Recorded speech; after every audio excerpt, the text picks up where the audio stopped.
Hablaremos de Henri Christophe, rey de Haití. ¿Rey de Haití? Sí. A ver. Como hemos contado alguna vez, Haití fue, después de los Estados Unidos, el país que más rápidamente declaró su independencia de las potencias europeas. Esto ocurrió en 1804 y 500.000 de habitantes lograba una libertad doble, pues no solo habían sido dependientes de un país europeo, sino que además eran esclavos desde el siglo XVII. Como sabemos, el héroe de aquella gesta fue Toussaint Louverture, quien, aunque derrotado por las tropas francesas, fue conducido a Francia y muerto allí, había guiado a su pueblo y a sus generales a la insurrección. Toussaint había sido trasladado a las mazmorras del castillo de Joux, donde, según las crónicas, los carceleros se esmeraron en destruirlo. A la muerte de Louverture, los problemas continuaron. En 1803, Napoleón anunció su intención de sostener la esclavitud. Otro revolucionario haitiano, Jean-Jacques Dessalines, nacido en Guinea y traído como esclavo, se sublevó y con la ayuda de Inglaterra expulsó a los franceses en enero de 1804. Y a partir de ese momento, Haití se llamó Haití y se declaró república independiente. Dessalines se proclamó emperador con el nombre de Jean-Jacques I, emperador de Haití. Haití, usted sabe, queda en la isla La Española. La Española está dividida en dos países, ¿no? Dos naciones. Una es Haití, la otra es Santo Domingo, y en el medio hay una frontera terrestre. Bueno, muy bien. El gobierno de Jean-Jacques I se caracterizó por la despiadada matanza que hizo de todos los blancos que se encontraran al paso de las fuerzas militares. Y había incluso un principio constitucional conforme al cual ningún blanco podía ser propietario en el supuesto de que quedara alguno. Esa curiosa ley se mantuvo hasta 1918, año en que las necesidades mercantiles del país cambiaron. Dessalines intentó, sin éxito, invadir la franja vecina de la isla, la zona de dominio español, que todavía no había logrado independizarse del yugo europeo, pero fracasó. A esto se sumaron otros fracasos y Jean-Jacques fue derrocado y luego asesinado. Ese asesinato fue planeado por un hombre también viejo revolucionario de los tiempos de Toussaint Louverture. Se llamaba Henri Christophe y era el año de 1806. Henri Christophe había nacido en 1767, era un esclavo, hijo de negros del África Occidental. Después de combatir en Georgia, durante la guerra de la independencia de los Estados Unidos, marchó a la Española. Allí se unió a los rebeldes negros. Christophe se hizo famoso en 1802, cuando Napoleón había mandado a Haití a uno de sus generales favoritos, Leclerc, que fue el marido de Paulina Bonaparte, ¿no? A fin de lo mandó Napoleón para que doblegara la resistencia de los insurrectos. Y Christophe fue el que incendió y destruyó la ciudad de Cap-François, de manera que los invasores franceses solo encontraron ruinas humeantes. Christophe y sus hombres huyeron a la selva y las montañas para proseguir la lucha. Bueno, como dijimos, en 1806 Dessalines fue derrocado y asesinado por Christophe, y este se proclamó presidente un año más tarde, en 1807. Hay que decir que ya le daba vuelta en el melón la idea de proclamarse emperador, lo mismo que su asesinado Jean-Jacques. Pero prefirió esperar, y se iba a esperar un cacho. Mientras tanto, se paseaba al frente de sus tropas, vestido con un uniforme azul, con ribetes escarlata y bordados de oro, con un gran sombrero en forma de media luna, adornado con una pluma de avestruz blanca. Cualquier cosa te queda bien. Haití estaba en bancarrota en aquellos años. Su gran tesoro consistía en la calabaza, que se servía para gran cantidad de usos. Y una de las primeras medidas de Christophe fue decretar una ley que declaró propiedad del Estado todas las calabazas verdes. Estaba madurando una nueva cosecha y se enviaron soldados a todas las comunas a recolectar las calabazas. Los campesinos no se opusieron.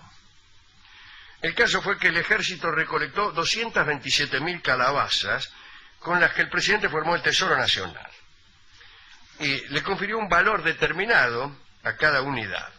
Ahora bien, la producción de café estaba casi madura. Cuando los cultivadores llevaron los granos secos a la capital, Christophe los compró al precio corriente del mercado y pagó con calabazas, que para esa fecha los campesinos necesitaban en forma urgente. Entonces revendió el café por oro de comerciantes europeos. El caso es que antes de que terminara el año, el Estado haitiano tenía en circulación una moneda de metal estable, que es la que circula hasta hoy. Se llama courge, es decir, calabaza. En 1811, Christophe quiso ser rey. Y así fue.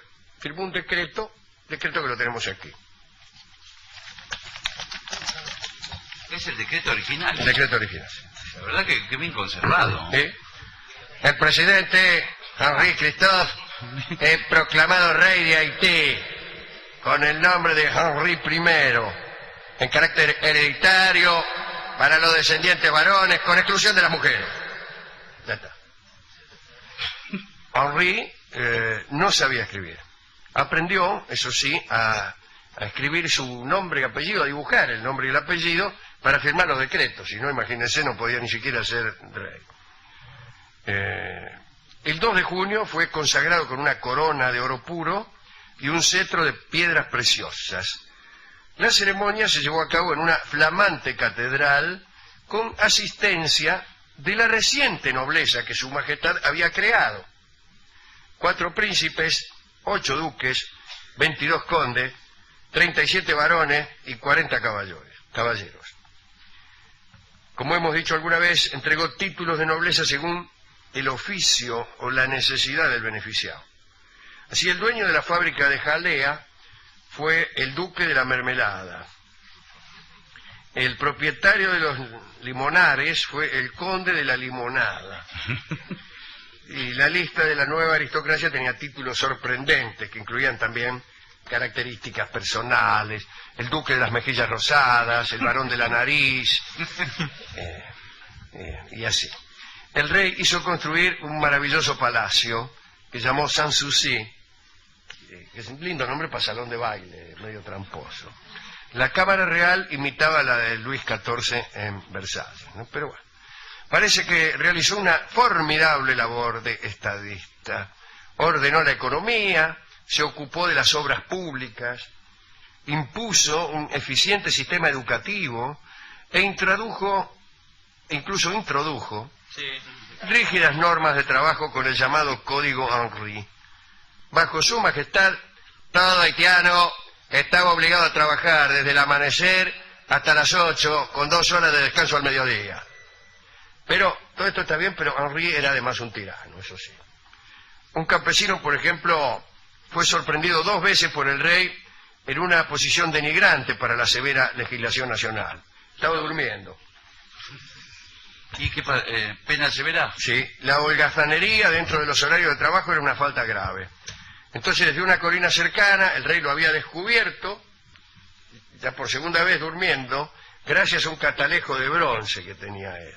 Entonces lo apuntó con un cañón y le tiró un cañonazo. Bueno, como para errarle, ¿no? Mató a 20. Henri I construyó 7 palacios y 15 castillos, en donde se trabajaba tan activamente como en el resto del reino. Las exportaciones crecieron: azúcar, cacao, café y algodón. Los ingleses eran los principales beneficiarios y el almirante Sir John Popham visitó el país. Fue conducido al Palacio Real en una carroza tirada por 12 caballos. Fue recibido por el rey, comió en su mesa en platos de oro y usó las servilletas de Damasco bordadas con el escudo de armas de Haití. Al día siguiente, Popham fue invitado a presenciar un desfile militar. El almirante Popham, famoso. El almirante se asustó porque cada hombre del desfile medía como 7 pies de altura y vestían espléndidos uniformes. Los ojos expertos del inglés observaron que marchaban con maravillosa precisión. Pero eso no era lo importante. Luego de varias horas de desfile calculó que habían pasado frente a él no menos de 100.000 hombres. Un ejército para temer y tener en cuenta, ¿eh? Cada compañía giraba, presentaba armas y descendía por una gran escalinata. Y en realidad todo era un truco de Henri. A medida que cada pelotón se perdía de vista, los hombres rompían filas y se desviaban. Por un túnel subterráneo llegaban unos cuarteles situados detrás de Sanssouci. Allí se cambiaban de uniforme y afluían de nuevo al desfile para marchar otra vez.